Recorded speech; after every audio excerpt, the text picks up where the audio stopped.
Hello, everyone. I hope you are well. And I just wanted to take a moment to explain why I'm doing a pre-recorded session for this week.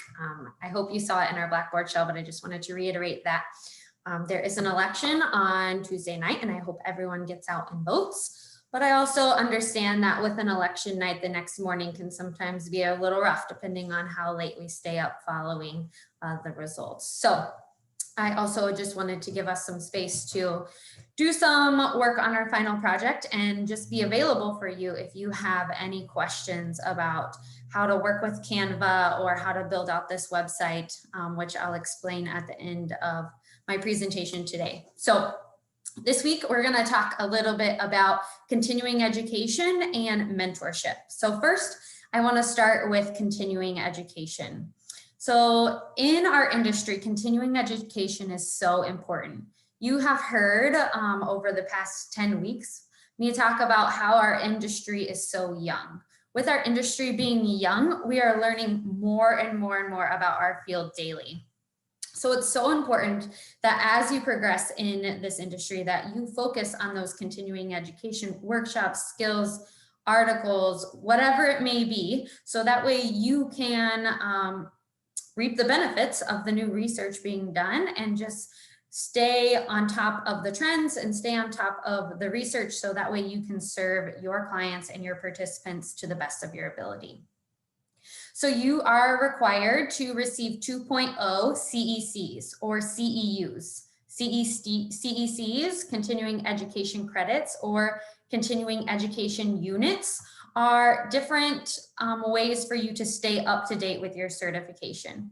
So once you pay for your certification, group fitness, personal training, health coaching through the American Council on Exercise, you are required to upkeep that certification every 2 years.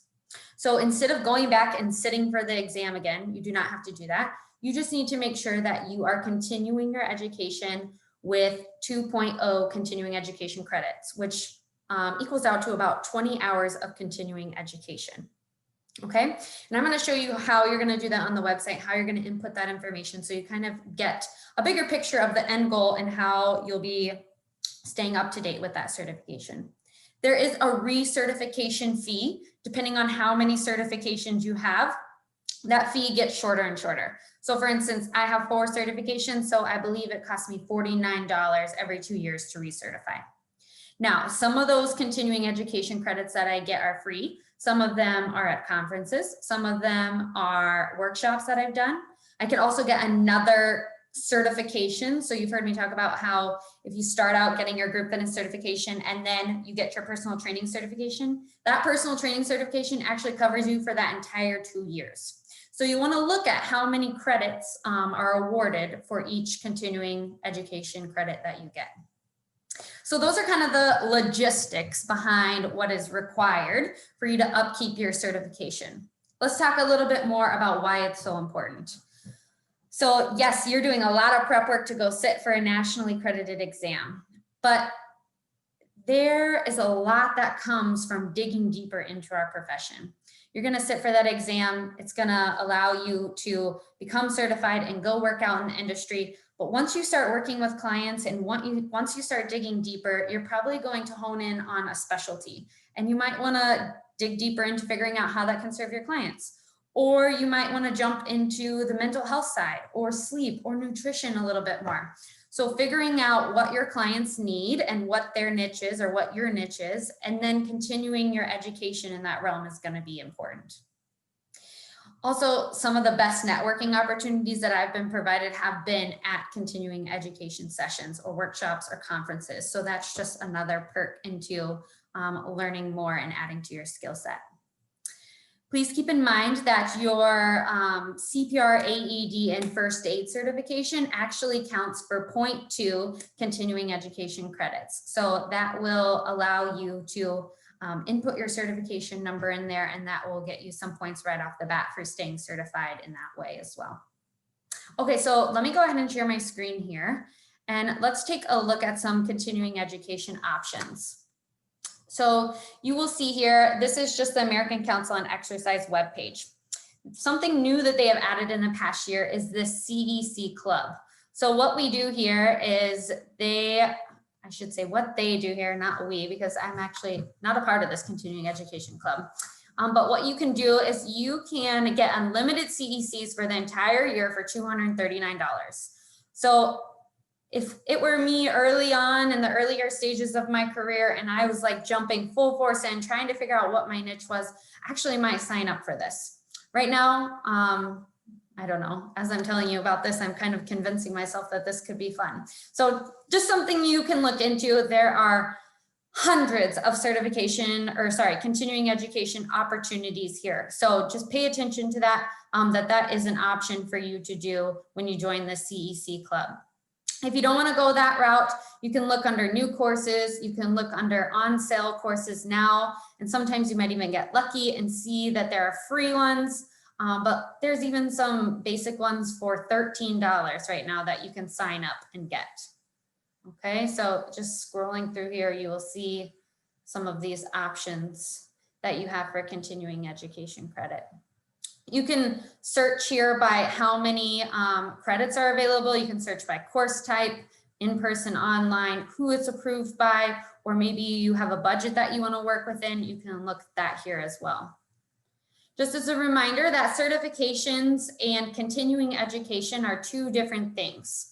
So you'll see here under certifications that ACE provides personal training, group fitness, health coaching, and the medical exercise specialist. These are actually certifications that you go and sit for, nationally accredited exam that you would sit and take that test under a proctor. Whereas these education courses are done in the comfort of your home or together in a live session, but there is no test at the end that doesn't allow you to use your book or notes. Sometimes there might be quizzes at the end of these to test your knowledge, but it's not like studying for a 3-hour exam that you go and take.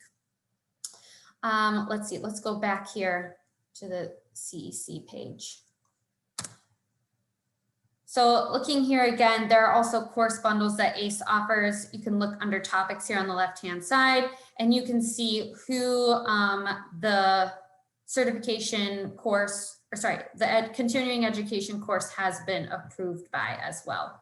If you're wondering about different organizations that provide, that are certifying bodies, you can look here and learn more about them as well. I know some of you have reached out to me and asked me about NASM or CSCS, like these are some other options too that provide education just like the American Council on Exercise does. So they also have specialist programs, which I know some of you have looked into. You've shared that in your bio with me that you're interested in getting a specialist or joining into the specialist program. So there's options there as well. You can attend free webinars that are going to provide you some of those credits. You just want to make sure that whenever you're looking at this education, that it is ACE approved. So you can see through this long list here that there are a lot of organizations that are approved. And what they have to do is they have to submit their curriculum and their work. I actually just did some of this summer as a special project for a company, but you write out their coursework and then you submit it to ACE and they approve it and they will assign how many continuing education credits it's worth. So if you're looking for providers, you can look through that list there as well. Magazine quizzes. So once you become an ACE professional, you will get a certified magazine in the mail every month. And in the back of that magazine is quizzes that you can submit as well and get continuing education credits for that. And that is through the Idea Fitness Journal. And it's got a lot of great trends, what's going on in the industry. You might even decide that you want to write for that magazine someday. So that's an opportunity there as well. One thing I should say is that I know in the beginning of the semester that I requested that you sign up for an ACE account. If you don't already have an ACE account, please go ahead and sign up for one. You do not have to have a certification to do that, but that will go ahead and start alerting you and sending you emails and letting you know what is coming available in the upcoming months or weeks ahead. You will see this is my dashboard here. So once you become a certified professional, you will get a number and then you will have a dashboard. So this is a dashboard with all of my certifications on it, and it shows you that I need to recertify and how many credits I need and my cycle information. You can also view your certificate by clicking on this button here. So if you ever are hired and they're asking for your certificate, you can print that off and give that to them, or download it as a PDF and attach it in your portfolio or to your resume as well. I highly recommend adding that into your resume on the backside so they can see that you are certified. You can click browse courses. That's just going to take you back to our continuing education page where I showed you where you can find that information. You can edit your CPR information here. I would recommend that you upload a picture of yourself and fill out your profile information here. So that way people can get to know you out in the fitness industry and understand who you are and what you do. I've even actually had clients reach out to me from my bio just on the ACE website asking if they can work with me as a trainer. You can track and enter your CECs here. So once you click here, you will select your course number. And then, so for instance, let's say I went and took a bar certification class. When I went to the bar certification class, at the end, they would give me a certificate and it would have a course number on there. I would type that into my spot here. I would enter the CEC amount, the completion date, and I would hit add course. And then it will populate my continuing education courses here. So you can see I actually did go to a bar above instructor course, and it was 1.2 continuing education credits. You also see that I took my medical exercise specialist exam, and that was an actual certification. So it provided me with 2.0 CECs. So that was good for the entire 2 years. You will see that I write for ACE. So you can see my subject matter expert here. I get continuing education credit points for that, and so forth. All right. So I hope that helps you understand a little bit more about continuing education. I want you to go through those providers and look at the different opportunities that you have. And remember that they don't have to be through ACE, all of them. And they actually probably shouldn't be. Go out and get TRX. Go out and get water in motion, water aerobics. Go out and get a personal training certification, even if it's not through ACE. I would recommend that since you're in the program and that's the curriculum we use. But if you want to go get it through NEDA or NASM, if you get your 4-year, then I would recommend diversifying your needs. The one thing that I would pay attention to is that when you go to recertify over and over and over again, you want to make sure that it's really easy to track. So I used to be certified through NEDA and through AFA and through ACE and through NASM.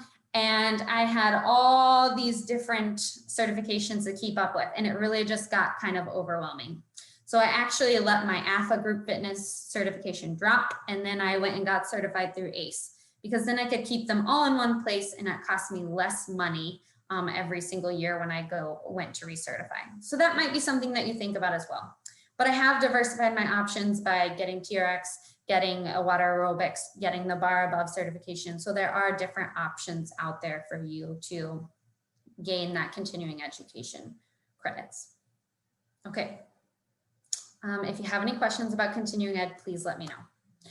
Let's talk now a little bit about mentorship. So one of your assignments this week is going to be to develop an email or to start those conversations about who your mentor could be in the industry, okay? Some of you already have mentors, some of you don't. If you don't have a mentor, I highly recommend that you find one that can help you along the way, okay? At every stage in your career, you really should have a mentor that can hold you accountable, that can lead your path or lead you down your path, and can also connect you with people. I would say the biggest part of mentors in my life has been connecting me with others. Here's just a short little story about mentorship through me. So we can even go as far back to high school, okay? I'm in high school, my best friend's older sister was going through this, down this route of this industry, the fitness and wellness industry. And I really looked up to her. I kind of considered her a mentor, even though I didn't call it that when I was in high school. But I actually followed her to the same college. And although I was a music major when I first started, she was an exercise physiology major and worked at the rec center. So she helped me to get my first job at the rec center when I first started college. Within like a year, I had changed my major to exercise physiology because I really enjoyed the work that I was doing at the recreation center. So really in high school, that mentor, that person that I looked up to got me into the field. Then when I was working at the rec center, my supervisor at the time was an Oklahoma State grad, and she actually got me excited about going to Oklahoma State.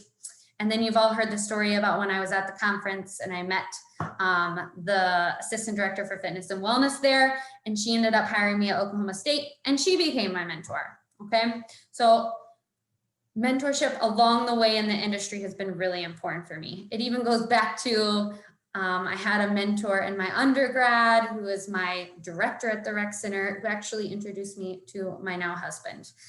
So it has benefited me professionally and personally.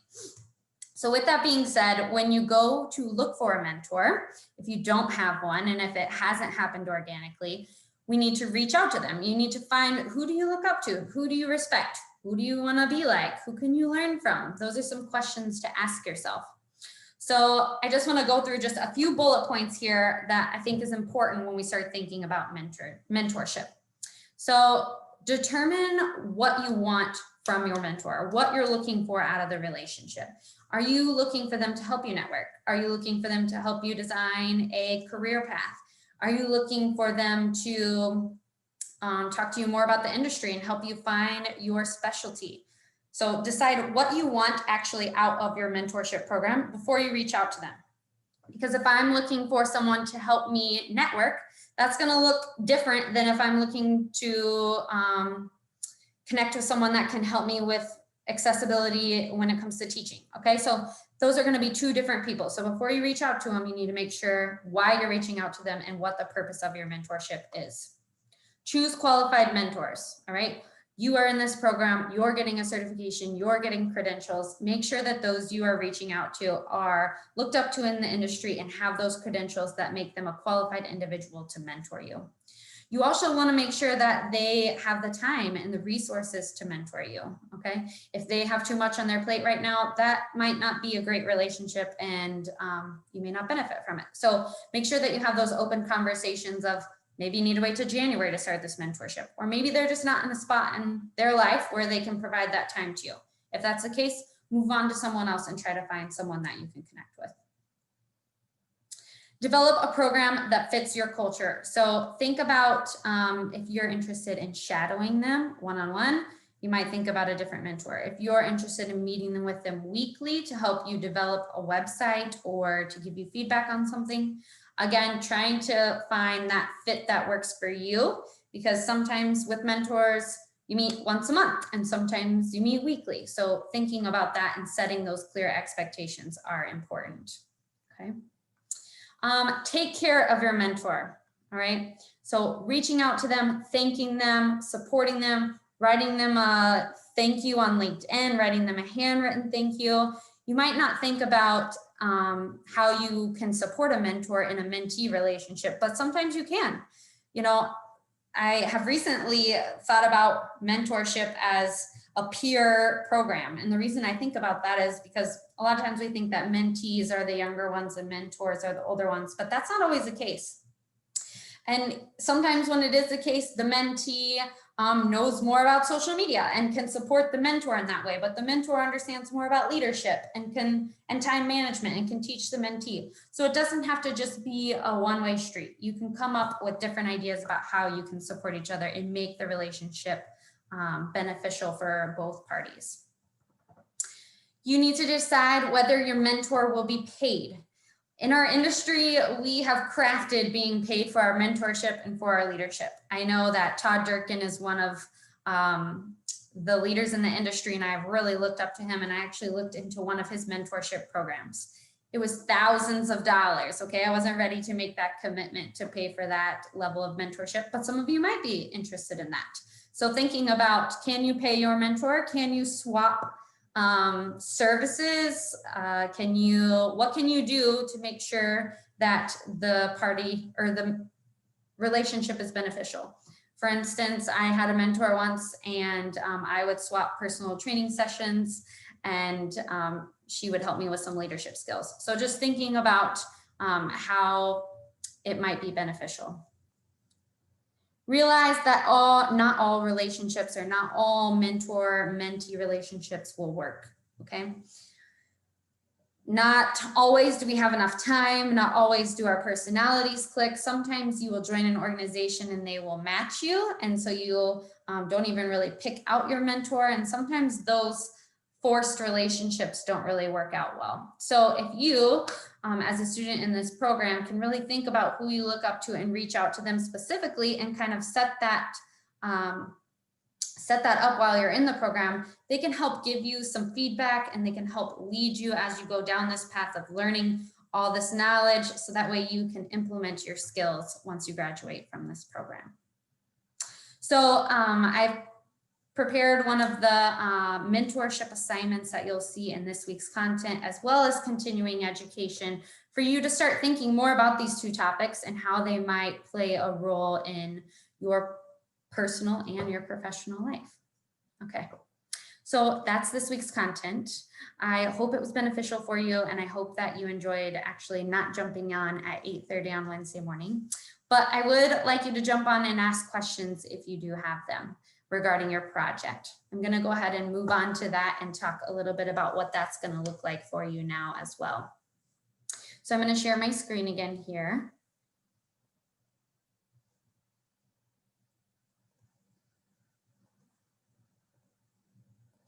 So here is the rubric for your project. Essentially what you are going to do is you are going to create a website. And the reason I decided to do the website versus Instagram or Facebook or whatever that looks like is because really when you create this website, you can pull a bunch of content and feed into your Instagram or feed into your Facebook page, okay? And I think this will really help you organize your thoughts. So what you're going to do here is you are going to utilize this web page called Canva, all right? Now, if you would like to create a website under GoDaddy or Wix or something like that that you pay for, you're more than welcome to do so. I just am going to show you how to do it on Canva, so that way it's a free option for you, and I think it has the ability to teach you more about branding and how you can brand yourself through social media and through website design, business cards. It has so many different platforms. So I'm going to provide a link under this coursework here, and it will show you how to actually use Canva and how to navigate through it. I'm not going to spend time in this video doing that because I'm going to show you a quick YouTube video on how to do that. But for your assignment, what you're going to do is I've created this little template that you can utilize here. There are all kinds of recently used website designs. You can go through and look at them, but I'm just going to show you a quick video here of this one that I quick put together so you could see what it might look like. So I want you to have a front page. Your front page should include your name, who you are, what you do, maybe your elevator pitch, or maybe something like this. I also included a logo up here and a picture of myself, okay? Then I want you to include your bio or your story in which you developed earlier this year. Hopefully you have made those corrections and you're ready to just copy and paste into your second page. Your third page, I want you to talk about your services or your talents. These are the services and the talents that I possess and that I provide to individuals. So you'll see that I'm an educator, I'm a coach, and an advocate. And I located some of my certifications or what I do below in some of these areas. Then my next page, you do not have to have this page. This is just an addition. If you want to add it in, you're welcome to do so. But recent publishings and partners. So this is a page where I could share my podcasts, my WIFA articles, articles that I write for ACE, an interview that was done through Madison College. Like I can share some of the work that I do here for people to get to know me a little bit better. Then it's also nice to include client reviews. So I want you to reach out to someone that you've worked with or someone that knows you and get a quote from them. Kind of like when we interviewed our friends and our family and asked them what they thought about us. Reach out to someone, ask them if they would provide you a quote. You're only required to have one. If you want to provide 3 or more, feel free. Sometimes more than 3 can be a little overkill, but just to show your credibility and that you're measuring up to what you're saying you're going to provide in your services. And then your last page should be some sort of connection page. Okay, so here you can book an appointment with me, you can text or email me, and I have my Facebook, LinkedIn, and Instagram links here. And then I also have an ad. So once you move forward in the profession, you might reach out to TRX, or you might reach out to different organizations, and you can actually make money by clicks. So if this was a published website and you clicked on this link here, and you purchased something from ACE by clicking on this link, I would actually make money from it. So just to give you an example of what you can do with ad campaigning as well. Okay, so you'll see back here on this project presentation, you'll see exactly what I'm looking for under each area. You're going to start with content. You're going to make sure that you include an intro page, a bio, elevator pitch, short description of who you are, services, and a contact page. Okay. Then you're going to also make sure that your use of photos and graphics and animation is creative. It enhances the experience. It's innovative and keeps us engaged. You're going to make sure that you don't have any text or errors in your grammar, your capitalization, punctuation, and spelling, and then just the layout. Do the colors and the layout, are they consistent? Do they enhance the readability of the information being presented? What is the overall vibe of the web page? So I'm going to go back here and show you. You can click over here. Let's see. Yeah, right here on the brand kit. So when you go to the brand kit, you can create your website colors, you can add different logos for yourself, you can change your brand fonts, and then you can keep those consistent throughout your web page as well. I want this to be fun and exciting. I want you to be able to take those pages and put them on Instagram. I want you to be able to share them through emails. Canva really just provides a lot of different templates that can help you promote yourself, as we talk about next week when we talk about how to market yourself. Let me share my screen one more time and just show you that. So under templates here, you'll see the different styles and different things that you can utilize through Canva to help promote yourself. You can also pay for this platform and get some additional options. But let me show you. So just like looking at this project here, if I wanted to download this as a web page, publish as a website, I can choose, maybe I want it to be the scrolling option. So looking here, you can see that I can scroll through the web page, and then I could actually pay for a domain. So a KaylaJakey.com or whatever that may be, I can pay for a domain. So that way I can publish that to a website as well. If you use like Wix or WordPress or Squarespace or any of those sites, you can actually pay for your domain right when you get it started. Like I said, you're welcome to use whatever platform you would like. I'm just showing you on Canva because I think it's quick and easy, and it allows you to kind of develop your brand with that brand kit, as well as kind of organize your thoughts from this class and what you want to do moving forward and how to market yourself. One thing that our industry does well is learning how to market themselves, but I'll say that in higher education, sometimes the selling part and figuring out how to brand yourself is missing in a lot of higher education degrees and certificates. So that's one thing that we do well here at Madison College, is giving you an opportunity to think about those things and figuring out how to define your purpose and brand yourself. All right. Well, if you don't have any pictures of yourself, I would recommend, even just a quick headshot. Like one of my headshots is right there with that door. Get creative, utilize your friends and family.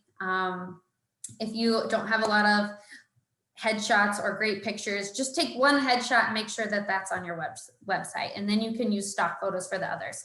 But it really does make it more impactful when it's actually your work and your face on your branding. So, all right, well, I will be available at 8:30 with my coffee cup on Wednesday morning to answer any questions. If you want to just log in and have your camera off and just be working in Canva and ask questions when it comes up, I'm happy to share my screen and help you work through some of that.